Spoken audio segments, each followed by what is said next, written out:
This is an official presentation of SDR Insider. Welcome to Mac and Zach in the Morning, your home for all things sales, business development, and beyond. With over 4 decades of combined experience in the field, please welcome your hosts and daily practitioners of the craft, Mark Mack and Zach Bauer. What's up? What's up? What's going on? Big day today. Love Thursdays. What's happening with you, my man? Beautiful day, man. Just getting loaded up on the coffee, ready to wrap up the I don't know, what is this, the second week before the holiday fun begins? Yeah, man. It's gonna be crazy. I mean, I definitely even have like Jesse and them last night said their next show is their last show. They're shutting down early. I've had 2 calls yesterday. I had set meetings for January. I tried, but the guy's like, they're in a business that services the holiday season like nobody's fire. One's like a chocolate company, the other one's like a spirits company. Mm-hmm. He's like, dude, I can't talk. He's like, he's like, I would love to. He goes, I know I need to meet with you. Essentially, that's what he said, but he's like, I really can't think of nothing until January because right now it's like balls to the wall. Yeah. You know, stuff is shipping out every freaking day. He's like, I'm on the floor. I'm the CEO and owner of the company and I'm working my ass off every year. One guy told me yesterday he does $4 million in his business between November 15th and the end of the year. Wow. So he's like, dude, he's like, that's my whole year right there. So he's like, I can't meet with you. Yeah. He goes, I know I need to talk with you, but I can't meet with you. So what business is he in? yeah, same thing, like a consumable product company. I forget what it was. So those were 3 calls, but I did set the one. I sent him like one of those ghost invites. You know, I was like, look, let me send you the invite because you're saying you're obviously a busy guy, and if it's not on your calendar, he even said, he goes, it's not on calendar. I said, let's pencil it in. Let's schedule it for January 11th. You know, and obviously I'll follow up with you a week before. We'll be good to go. In the meantime, I'll send you some things. And in fact, the last 2 times I sent something to somebody per my own advice, like to say, oh, look, I'll send you something ahead of time for you to kind of get a clearer understanding so you can have the right questions to ask when you come to the table. Guy came back with an email afterwards saying, oh, I read this on your site. That's cool. I want to learn more about this and I want to learn more about that. And I was like, oh shit, that's awesome. Nice. So yeah. So well, you know, it's a good day. It's definitely tough. I read your email yesterday about the connection rate low. It's definitely been low, man. I can't say if anybody out there is crushing it. They're obviously either calling people they know have already picked up before and are expecting their call, or maybe not expecting their call, but you know, maybe they recognize the number or whatever it is. But like I literally had 100 dials yesterday, the day before. Direct cell phones, 0 connects, 100 dials. Yeah. I'm like, I think people are just doing a lot right now. It's just been busy, so it's changed a little bit, but it'll pick back up, I'm sure. let's bring in the guests. Yeah, I was gonna say let's get into it because we're a little bit past the hour here. So without further ado, Joe, welcome to the show. Good morning, fellas. Can you hear me? Yeah, can you hear me? Can you hear me, guys? Is it okay? Can't hear you guys. Yep.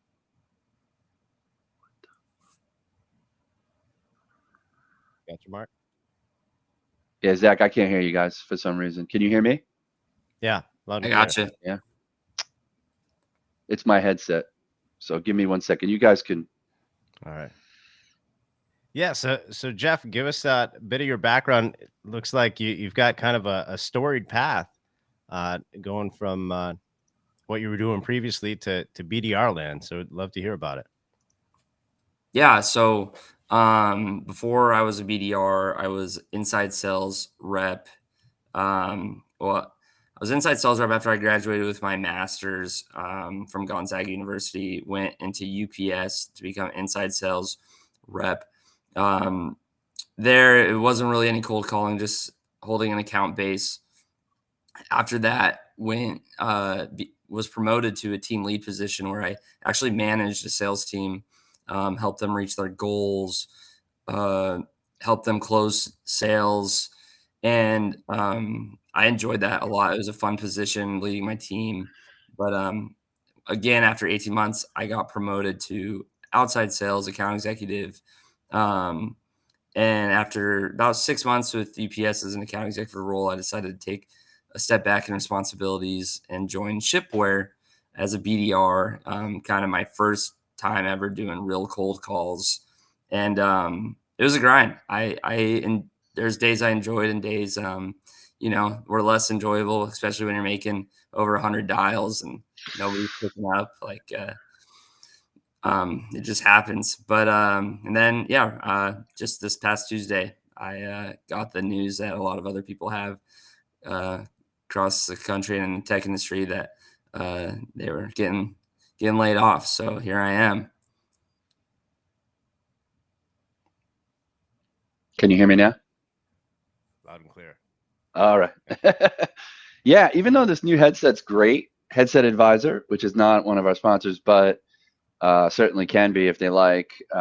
This headset is great, but it has a weird thing, like it doesn't auto select like the apps you're using. So sometimes if the app has its own audio settings, you have to actually toggle to set it. So yeah, let's. So I don't know if you introduced Joe. I know you introduced Joe, but Joe, we talked a little bit about this for the audience. Is that we're going to bring in a guy named Jeff Thomas. He's got a role to fill in his company, and he's going to talk a little bit about that, and then give you a chance to shoot your shot. And obviously, it'll probably go really well, so you'll land yourself a second interview and close it down. But we wanted to give an opportunity for people to, get these opportunities, especially when you get laid off for no apparent reason. So welcome, Jeff. Hello. Yes, it works. Yes.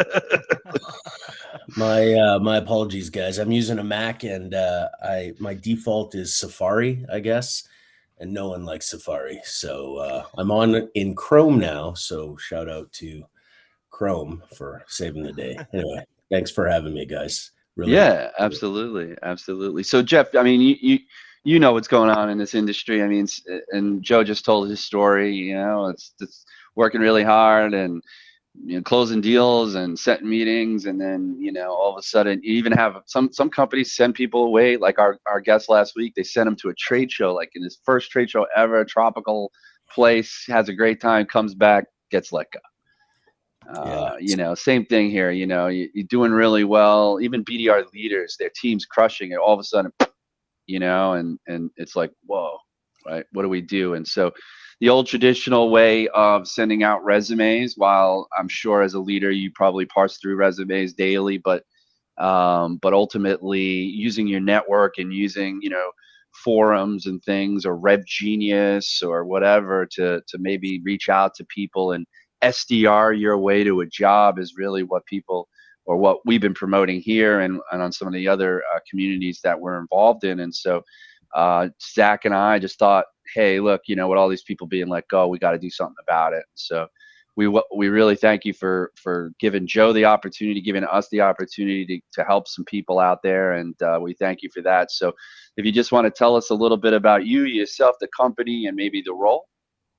Yeah, sure. Great. Thanks. Thanks again for having me. And Joe, nice to meet you. Look forward to chatting with you. And sorry about the situation you're in. I've definitely heard about, the layoffs across so many SaaS companies, and you think about how that happens, right? Companies are trying to grow so fast and they're hiring, and then it's almost like this domino effect. People start getting laid off, and then everyone's looking, and they're all thinking, okay, well, we should do something. Fortunately, the company I work for, we're not in that position. So I work for a company called Stormboard. I'm the VP of sales there. I've been there for about 2 years. We're like a visual collaboration platform. So think of us as like a virtual whiteboard, but just smarter than the other whiteboards. So better integrations, better output, like a business tool instead of just like a colorful design thing. So company has been growing really fast, right? Pre-pandemic, this was a tough sale, like convincing people to use a digital whiteboard instead of standing in a boardroom in front of a whiteboard. That was a tough sale. But then the pandemic comes along and people are like, hey, we should probably do something. So the industry that we're in has grown. It's like $1 billion industry. We've doubled the size of the company a couple of times. And so it's not a huge sales team. I've got 10 or 11 people right now, but hiring a couple of AEs and always looking for really good SDRs. I think I have 6 or 7 right now that are really crushing it. So that's kind of who I am and what I do. We're based in Canada, so just kind of north of you guys.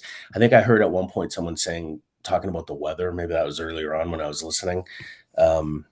Yeah, like don't talk to a Canadian about the cold in the winter because it's brutal here. So, but the good news is this is a remote job, Joe, so you can work from anywhere. So Awesome. Awesome. Well, hey, listen, thank you. Yeah, Canada's cold.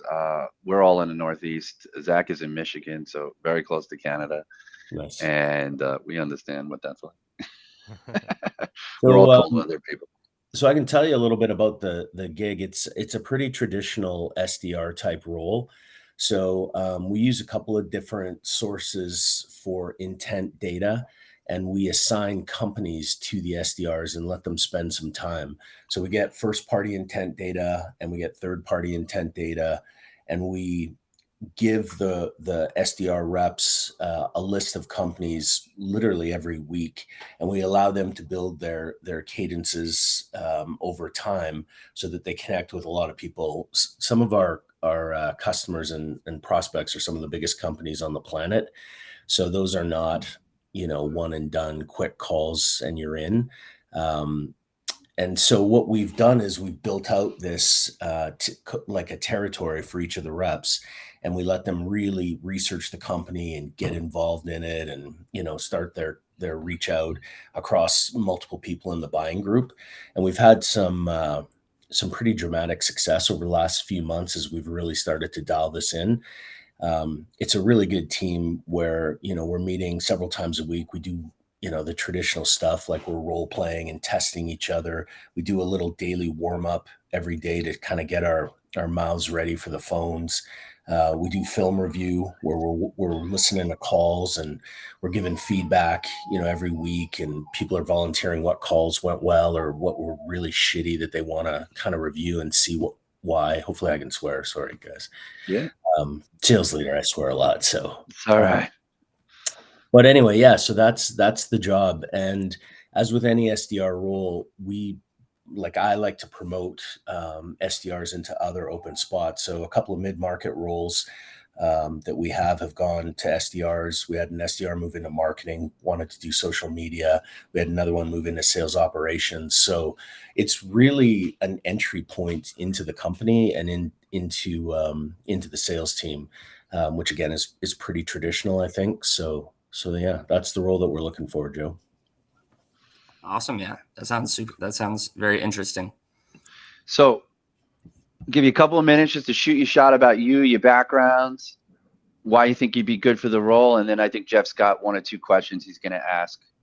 We'll keep it short and sweet. Sounds great. Yeah. So about me, one major thing about me, I'm pretty resilient. Almost all my life I've been told no, that I can't do things. And that's part of the reason why I like sales, is because I like being told no. And then I like to prove people wrong, or get them to the point where they're saying yes. And when I started with UPS back in 2018, the first thing I asked was, when I was an inside sales rep, is, hey, like, what's the next position here? What can I do? And how long does it usually take someone to get there? And they said about 2 years to get to the team lead role that I had. And I was like, all right, I want to do it in 6 months. Did I do it in 6 months? No. But I started interviewing at around 6 months, and then finally got the position after 18 months. of just working hard and getting better. And then after being a team lead for 18 months, I became an account executive with UPS. A lot of people told me no along the way, but I kept grinding, kept throwing my name in there until I was told yes. So then when I switched over to this BDR role with Shipware, I did that back in January. It was kind of a new deal for me, doing cold calls. Never had really done 100 cold calls a day. And, sometimes you get told no for every connection you make, but you just got to keep grinding and keep going. And that was one of my favorite things about it is get off the phone after a bad call, pick up, try to perfect my craft, get a meeting booked, get a warm lead, anything it took. And, like I said, resilience always in there. I was top caller on my team, sometimes making $150 a day. It was, it was a grind. And then, like a lot of people, finally got let go, finally hit me after we did some layoffs in October. Thought I was clear, but I guess not.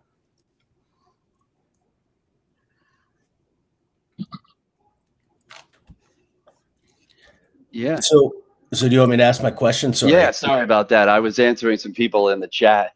Yeah, no worries. I I appreciate the insight, Joe, and the transparency. One of the questions I was going to ask you was around how do you manage the rejection that inevitably comes with being an SDR, right? Being told no, having people hang up on you, having people being rude. Sounds like you almost enjoy part of that, so that's kind of unique and good, right? You gotta hang on to that ability to just let those bad calls go and make the next call. So I guess one other one that I would ask you is, kind of cliche interview question, but what do you like best about the role? And then on the other side, what do you like least about the job? Just to kind of frame that out. Yeah. So what I like best is definitely everybody comes from a different background, walk of life, and even when you're making calls into businesses, you never know who's really behind the phone. And once you get to the point where you can make a connection, not just on the phone, but like an actual connection over the phone, and um, get to know your prospect and get to know their business and what they're going through. A lot of their challenges they face through their business also reflects on on them as an individual throughout the day. So if you can make life easier for them for whatever industry they're in or what you're selling, what solution you have to make their life easy, that's probably my favorite part. Least favorite part, is sometimes it's a little monotonous. It's a grind. It's monotonous. You can make 100 calls a day and nobody can answer, and that's tough. Or you can have a good connection rate one day, and maybe you're just not on your A game, and that's tough too. But that's part of the fun part too, is being able to bounce back and finally set in the meeting, or being told no multiple times, and then wiggling in that yes. Persistence is a big thing in this role. Awesome. Really good. Appreciate taking the time to answer that. So I that's love the great. bounce. Yeah, I love the bounce back thing because like I watch I know this is totally irrelevant, but like I watch Hell's Kitchen and Gordon Ramsay, he's trying to find the next head chef of his multi-million dollar, restaurant or whatever. And one of the things that he always looks for in there is that even if you're in the weeds and you're crashing and you're sending up like raw meat, whatever, bounce back. Like, don't give up, just bounce back. And I think of that in terms of my day. Sometimes like you said, like you can make 100 calls. 100 calls doesn't necessarily take me all day. I could probably, if nobody picks up, I could do that in 20 minutes because parallel dialing will dial 100 dials in 10 minutes. But when I'm done or when I go through a thing like that and I didn't make those calls, I just keep going. Like I don't give up. And I think that's the thing. Or I come back tomorrow with an adjusted plan, right, to like tackle it and hopefully overcome yesterday's debacle. So I love resilience, I love tenacity, and I love bouncing back. It's really key components for a sales rep. Awesome. Any other question? I'll give you one more if you have it. Yeah, no, I'm good. I actually have a customer meeting that starts right now. I sent the rep a Oh, note. sure. I'm sorry. You did tell us that, No, no, 6:30. no. Well, hey, Oh, Jeff, I want to thank you coming in from, West Coast time or Mid Mountain time, so early in the morning. And I really appreciate you sharing your opportunity with Joe. Um, will you let Joe know that you'll get in touch with him? And absolutely. Yeah, I want your contact details. We got a lot to talk about, so beautiful. let's continue the conversation, man. It was great meeting you, and I appreciate you guys giving me the time to come and have the conversation. And I think what you're doing is really, really cool. So anything I can do in my network to support it, I'll definitely do it. Yeah, absolutely. We've got a candidate every week for the next couple of weeks. So tune in, or we'll send you the link, or just check out the SDR Insider page and you could see the show. And if you're interested in any of those candidates, certainly you could reach out. But yeah, thanks for coming on. We really appreciate it. We plug your company one last time, and Stormboard, check it out. Everybody, check out Stormboard. And thanks for coming on. Appreciate it. Awesome. Thanks, guys. Thanks, Take Jeff. care. Talk soon, Joe. Thank you. Sounds good, Jeff. Thanks. Sweet. Man, one more. I love it. Just trying to help some brothers and sisters out there. That's what we're all about. That's what we want to do. Not everybody's has the network, right? Like maybe I do or Zach does, that got us jobs immediately after we left our last job. So not everybody has that opportunity. And so if we can help you or anybody else that we're going to in the next few weeks, land some opportunities faster than skip the line, as they say. So tell us a little bit about what you have been doing though since you've been let go, as far as any tips or tricks you'd offer to other SDRs in your position about how to prospect for a new job. Yeah, so I just found out end of day Tuesday that I was losing my job, and Wow. I already have 3 interviews set up. So within less than 24 hours, I had 3 interviews ready to go. 4. Yeah, I guess technically 4 now. And part of that, it just comes back to the resiliency, like I was saying. But I kind of have a diverse experience. I originally wanted to be a teacher. So I do have that to fall back on. In the meantime, I can be a substitute teacher at my local school. As you guys, I think, know, I'm a wrestling coach, and I still Yeah. do that. I'm a head wrestling coach at local high school. So I'm spending a little bit more time the last 2 days with my kids coaching. So that's been what I've been doing, and then just applying for jobs. Spent an hour the other day redoing my resume, and really just trying to make myself more marketable. Yeah. Cool. Yeah, that's what it's all about, right? Like just keeping your head in the game, and now instead of doing kind of SDR work for a company, you're doing it for yourself for the time being. And I love to hear that you're just sticking with it and not letting things kind of get stagnant, because I think that's the key to moving forward. When you go through some tough stuff. I mean, I've definitely been on the wrong side of a layoff in the past, and it's no fun, but it's definitely the right mindset. So the good. It looks like Mark jumped off here for a second, but yeah. So got it, Mark. You good? Yeah. I don't want to blame it on this headset, but this headset's weird. For some reason, I don't know if it's the Bluetooth that keeps wigging out or something, but I'm here.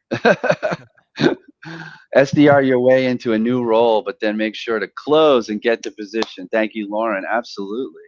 Very important to, Lauren is actually another person, Joe, you should get to know. Lauren Sermon. She's a monster recruiter. And I don't mean like monster, like she's a monster, but like she's a beast when it comes to getting people jobs. And so you should check her out. If not, just follow her on LinkedIn, Lauren Sermon. Thanks for joining, Lauren. Appreciate it. I'll definitely do that. Yeah. Well, I'm going to clip in here very quickly a short, where is my, where is this thing here? So Monster Connect, I don't know, is it on the screen? Monster Connect has become a little bit of a sponsor for us. Monster Connect, I don't know if you guys know Monster Connect. I don't know if you know Monster Connect, Joe, but Monster Connect, what they say is, it gets harder and harder each year to reach your prospects over the phone, right? So it could take upwards of 20 minutes to sometimes reach a live prospect. You said, hey, 100 dials, you don't get anybody on your phone. It's tough, right? Monster Connect uses AI and human intelligence to deliver about 8 to 12 conversations, live conversations, and allowing you to talk live with those prospects every 2 to 4 minutes. And with Monster Connect, there are no more phone trees, voicemails, or gatekeepers, just live conversations and decision makers. So thank you, Monster Connect, for supporting SDR Insider and our effort to get people some jobs. So Joe, tell us what, I know this is, well, I'm going to leave that. That's Zach's question. I'll go for it. Jump in. I was going to say, I asked you, like, what have you been doing to get a job? But I'm curious, you love the game, you love the grind every day. What is like your morning prep other than coming on at 6 o'clock in the morning with us? Yeah. What's So morning routine, food, what do you eat, what do you drink, and how do you prep yourself for a successful day? yeah. So I gotta be honest. I have a 9-month-old, and so I kind of adjust to him sometimes. But when has a good night's sleep, like last night he did not have a good night's sleep. But when he does have a good night's sleep, I'm trying to get out of the house by 5 a.m. Go to the gym, get a good 45-minute hour workout in, come home. And then usually I make a smoothie of some sort, like some brain food, usually has some type of banana and other fruit mixed in there. That's how I really get going. This working from home thing is sometimes weird. I'll sometimes, like, when I used to go to the office, one of the first things I did was shower every morning. And then now working from home, it's a lot more kind of leisure. And then once I get in front of my screen, I'm hitting those dials, seeing what follow-ups I have, seeing which prospects told me, hey, call me back in Q4 or Q3, whatever their situation might be, and kind of strategizing my day. That's what I was doing the last 2 days, though. I'm not going to lie, my first day off, slept in a little bit yesterday. Slept until like 7 o'clock. So that felt kind of nice. Yeah, there was a post yesterday, interestingly enough. I think it was Ronan Pesar. He wrote something about, was it Ronan? I forget. Somebody wrote something, or maybe was it one of the McKees? Maybe it was Darren. I think it was Darren. Yeah, it was Darren McKee. He wrote, by the way, Darren McKee, SAS Bros. Shout out to SAS Bros. I'm wearing your shirt, guys. I wore your sweatshirt the other night on Sunday, so I'm wearing this today. Thank you. But yeah, so Darren wrote about how, like, there should be benefit in a company where when you get hired, you get, like, it's very hard to go like Friday, finish your job on Friday and start a new job on Monday, right? It's like, wow. I mean, I've done it a few times, but it's like, if you could get 2 weeks, because usually you give 2 weeks notice, or maybe some people actually have a gap in between jobs, but not a lot of people can afford that gap between the jobs, right? And so he talked about a new benefit a company should have, which I'm all for it, is that if it happens to fall out like that, where you leave one job one day and you want to get that job the next day, you should feel comfortable to take 2 weeks, clear your head, and actually get paid for it. So, like, they start paying you on that Monday, but you don't start for 2 weeks. I think that's fantastic. I don't know about you. Any thoughts on that, Zach? Yeah, I think, depending, on what the situation is. I mean, there's certain companies that could weather that sort of thing a little bit better. In a lot of cases, it's probably a long tail benefit for the company to offer something like that. Just because burnout is a real thing. And it's all circumstantial, I guess. It depends on the individual and what their needs are. But I mean, I know I was fortunate enough between last roles that I had, I was able to take a bit of a breather like that. And I felt like it was a really good time to just kind of reset and recenter myself. And then, come out of the gate swinging. And I felt, through this entire year, kind of the benefits of that. I feel like, cause it was a fresh start and a good foundation, but, yeah. I don't think I'd be able to take 2 weeks. Like I honestly, like I think I can, and I could just go. I'll blow it. I'll just sit in my bed and or sit on the couch all day. But I'd get antsy. Yeah, Yeah. like I'd be like I'd want to like I'd probably tell the company like just get me on the tech stack. Let me start playing around with that. Like Yeah. I'd probably be doing some prospecting. Like I don't know. Like I feel like I couldn't wait 2 weeks, but then I'll work for like 4 weeks and want to take a week vacation. So Joe, tell me, what's the biggest difference that you've seen or that you felt? Because I know you said you went outside sales also with UPS, and I know a couple of people that worked for UPS. I think even our Jared Robin, a good friend of the show and head of Rev Genius, actually also worked for FedEx, which is interesting before he went into SaaS. So what do you think is like? What would you say is the one or two things that really distinguish those two kind of either industries or roles? Like, what was the difference between the two jobs? Yeah, I mean, outside sales, I was definitely more. It was like more of an account manager type role, going into different offices or sometimes warehouses, depending on what industry my clients were in, and really trying to consolidate their shipping. A lot of companies will double dip between UPS and FedEx, and sometimes the post office.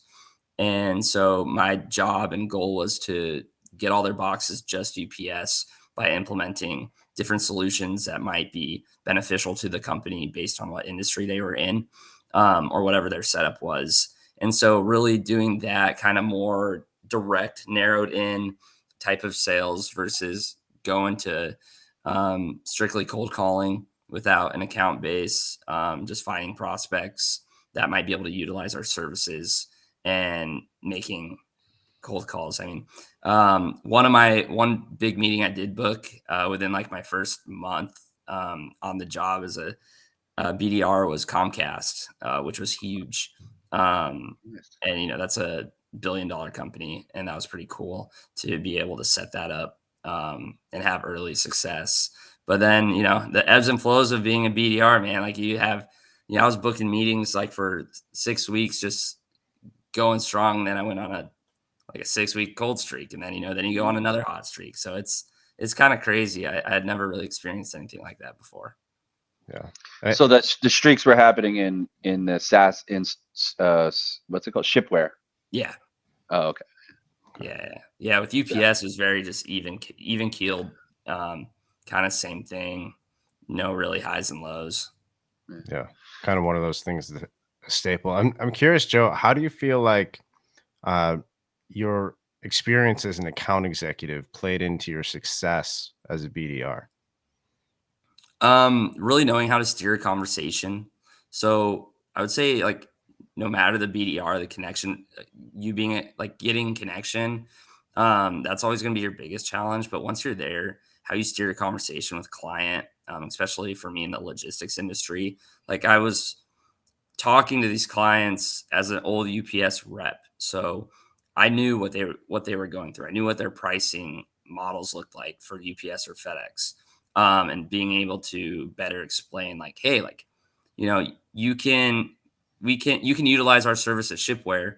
And I'm going to tell you how, because I know exactly what you have on the table with your UPS or FedEx shipping. And really using that competitor advantage against each other.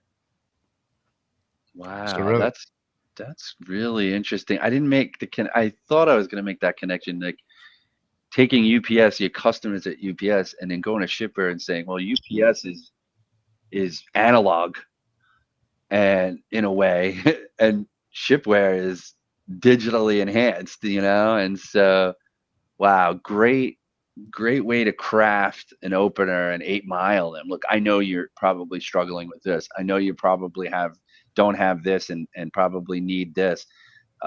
What's interesting is Shipware can actually do it all for you. Hey, can we have a conversation? Like, I mean, that's just classic. You were set up because of your roles. You were set up just to be able to lay down that, problem illumination pitch, Mhm. like so clear and concise, because you know them, you show them, right? So Yeah. that's Exactly. freaking cool. No doubt. I want to coattail on that because what you're talking about there, Joe, is really understanding your prospect's problem, right? Not so much the shipware solution in this case. It's really, knowing the pains that dealing with UPS or FedEx or whatever shipping service they're using. Like, what is that causing their business, and how can you come in and show them the light of day and give them a better solution to what they're doing? Sweet. That's cool, man. So you were actually, you mentioned you wanted to be a teacher, and we've had a couple of teachers who have come on, and they've gone from teaching to SaaS or teaching to some kind of sales role, which is a huge jump. I mean, we always talk about how, like, sometimes there's people out there like sales trainers who never really were salespeople, but they're kind of teachers at heart. So in a way, they could teach the program, and they could teach the product, if you will, but they may not necessarily want or can't do it themselves, but they can teach it really well. And so what we found was interesting about, I think we we had one interview with a guy back a few months ago who clearly delineated how his experience in teaching translated into his sales role, and how he actually conducts uh, sales leadership or sales training with his reps. It was very similar to what he did with students. Do you find, obviously being a coach and that kind of thing, how has that helped you in your sales role? Yeah. So one of the biggest things I learned when I was in school to become a teacher initially was how not all students learn the same way. And I took that kind of into in all my roles so far as a professional. I've always taken that to heart. Like, not everybody's going to understand or learn the same way. How are you going to twist or contort the information? Not making it wrong information, but how are you going to make it so the person you're speaking to understands you and where you're coming from? How are you going to show them essentially the light of what you're selling or the solution you're pitching? And even when I was a team lead with UPS, that was a big deal because I had 8 sales reps that I was managing. Had to help them reach their goals. Had to help new hires learn the technologies within UPS. So just really being able to make it make sense. And that's what I probably learned the most, and how I made the connection in my sales career with my education background. Awesome. And definitely making a lot more money, I presume. Yeah, yeah. We should There's pay some teachers schools. more, but it's, obviously it's, if they paid teachers more, then it would cost us more in taxes. I already pay, I think, $5,000 a month, or $5,000 a year for my kid. Thankfully, my kid's now in the school system, so it's good. You have a 9-month-old, and if you have a house and you're living in a neighborhood and you have to pay, obviously you're paying real estate taxes. If you're paying real estate taxes, you're paying probably 70% of that, if not 80% of that more, is going to the school, of which you're not even involved in at all. Right? And that always bugged me, like the first 6 years of my son's life. I'm like, pay all this money to the school, and yet my kid doesn't even go to the school. And by the time he goes to the school, hopefully all that money, like, they built a new high school by me, which is really incredibly new and advanced. And so he'll have and I was like, well, great. I've been paying, I probably over the course of 16 years, probably paid like about 80 grand to the school. I hope they got some nice computers at least. Right. So you have a 9-month-old, man. Is it a boy or a girl? Boy, Nice. What's his name? James. James, obviously. James, Joe. Yeah. Very Irish. Are you Irish? Yeah. So I'm actually Irish and Mexican. Uh, But I'm kind of a melting pot of it, a little bit of everything, but those are my two main backgrounds. My God, what's Cinco de Mayo like at your house, man? And taco is my favorite meal. I love tacos. Who said it's got to be Tuesday? It could be Thursday, Taco Tuesday. Hey, Thing is, in our every house, if you make tacos one night, you're definitely having it again the second night. Because that's how my wife. Your wife will probably figure that out too as your kid gets a little bit older. You make a meal one day for 2 days. Yeah. So every meal is for 2 days. Or at least in my house, I don't know. And I would imagine with you, Zach, you got 3 kids or two kids or 3 kids, 2 kids. Yeah, man. Cooking for 4 people is a different thing. It's yeah, but Joe's paying that sleep tax right now, man. That 9-month-old, that's no joke. That's to be up this early. I'm sure you probably pulled an all-nighter before you did this. I thought about it. Usually he goes to bed pretty decent at like 8:00, and he's sleeping through the night for like 10 hours. But last night he did not want to go to sleep, and I like look at my watch and it's midnight. And I'm like, holy cow! Yeah, makes you want to go like. Makes you want to put a little scotch behind his gum line or something. Right? Yeah. Try it. It works. I'm telling you. I'm curious how having a little one like that has that shifted your perspective on what drives you every day. How do you feel like that's impacted, I guess, your drives? Yeah, I mean, I'm gonna be honest. When I first got laid off, I think that was probably had kind of hit the biggest. Was like, wow, I just feel like I failed my son. Which I know deep down I didn't, and I know he can't understand anything of that yet. But it's like, I want to be, I want to be, I eventually want to be Superman in his eyes, and I think as dads we set ourselves to that standard, a standard that we could possibly never reach. But yeah, it's definitely more of a driving factor. Like right away, I got to figure this out. I got to figure out what my next step is. And for me, that next step is not just getting to the drawing board and applying for jobs, but also utilizing my resources very heavily. Like I said, I have my teaching certificate in the state of Washington. So I called the school I'm already coaching at, like, hey, like in the meantime, can I be a substitute teacher here? So I'm later on today, I'm going to go down and talk to the assistant principal and get on the sub list. So just really just trying to figure out a way to make money while I'm waiting for a more secure position. When you got let go, out of curiosity, I don't even ask this of anybody else, but did it give you any kind of severance, or is it like, see you? 1 month. At least they give you some kind of buffer. That's good. Yeah. Give you at least a breath. Take a breath. Like, oh, God. So like it'll take you a month to get a job, so at least you cover for that month. That's really good to hear. Yeah. And of course, if they got benefits, Cobra is always an option, but Cobra sucks. That's what I've heard. Luckily, my wife. Well, you pay more. You pay more. You're pretty much paying the whole. Like if your company was actually paying for any of it, Cobra is basically you paying for it all, right? So if like they're paying $1,700 and you're paying $400, you're now paying $2,100. Because I didn't know that. I thought Cobra was going to be like, I thought it meant like it was covered and like it was the same kind of thing. And then all of a sudden I get the readout, the printout, and I'm like, what? I'm like, no insurance. they call it Cobra because it sneaks up and bites you. That's why. Exactly. That's a good one. No, but I love the resourcefulness that you're talking about. I mean, like you're in a pretty good position in terms of having kind of like a safety net, right? With your teaching background and the coaching, which is really good. And still sticking with it and just finding ways to move forward. I think that just speaks highly of you and the direction that you're headed. Yeah, I'm hoping something pans out long term. I've been I'm hoping now I can like find a way to get out of logistics. It's been something I've been interested in getting out of. That's just been my background the last 4.5 years. That and sports, but also sports is kind of like teaching and doesn't really pay very well. So I don't know why.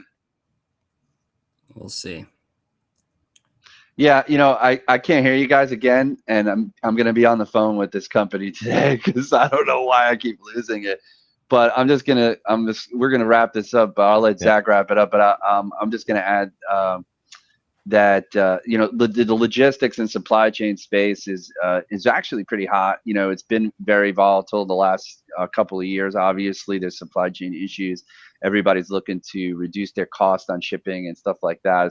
It's probably one of the industries that has a light shined on it because of that reason. But I think it's because we go as an SDR, outsource SDR, we actually target those types of companies, supply chain and logistics companies, and so I think it's an interesting space. But well, at least Stormboard, I mean, that's like a SaaS company, totally tech, and you can use you probably be calling on, like, I don't know, marketing or pre-sales or engineers and stuff who do those demos and what have you, or do whiteboard type presentations and stuff.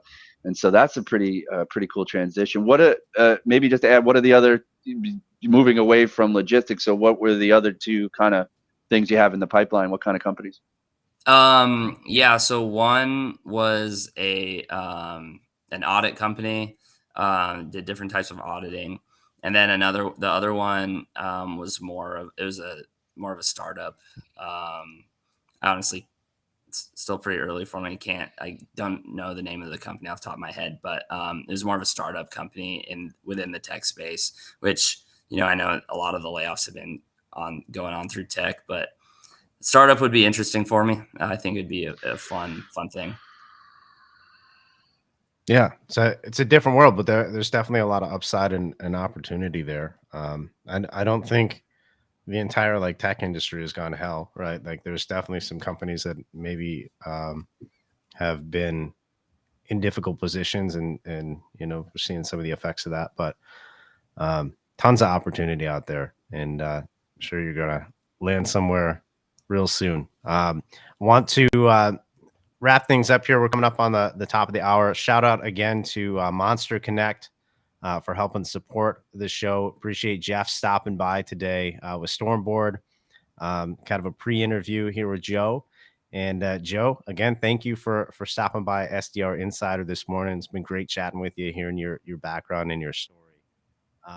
And we will be back on the air with another rep next week who's also in a similar position, bring on another sales leader and make some connections and help grow some more people in their careers. So, Joe, again, thank you. Mark Mack, any last words as you jump back in? I can hear you. I don't know why this is happening. I have to figure this out. Like, I keep losing the sound. All of a sudden it starts to sound scratchy, and then you go out. It's almost like it's losing the connection. I don't know if that's really what the case is, but I'm going to call them and ask them. But yeah, no, listen, thank you, Joe, man. I wish you the best of luck. Stay in touch with us, whatever we can do to help when you get your new role, and we'll get you back on the show to talk tips and tricks and what's really making you successful, because I know we didn't really get into that today. We started a little late. We had the interview. So let us know what happens with Jeff, and I wish you the best of luck. And I wish you, my man, a good Thursday afternoon. All right. We'll see you Thank you, next guys. week, 8 a.m. Eastern. All right. Take care, y'all.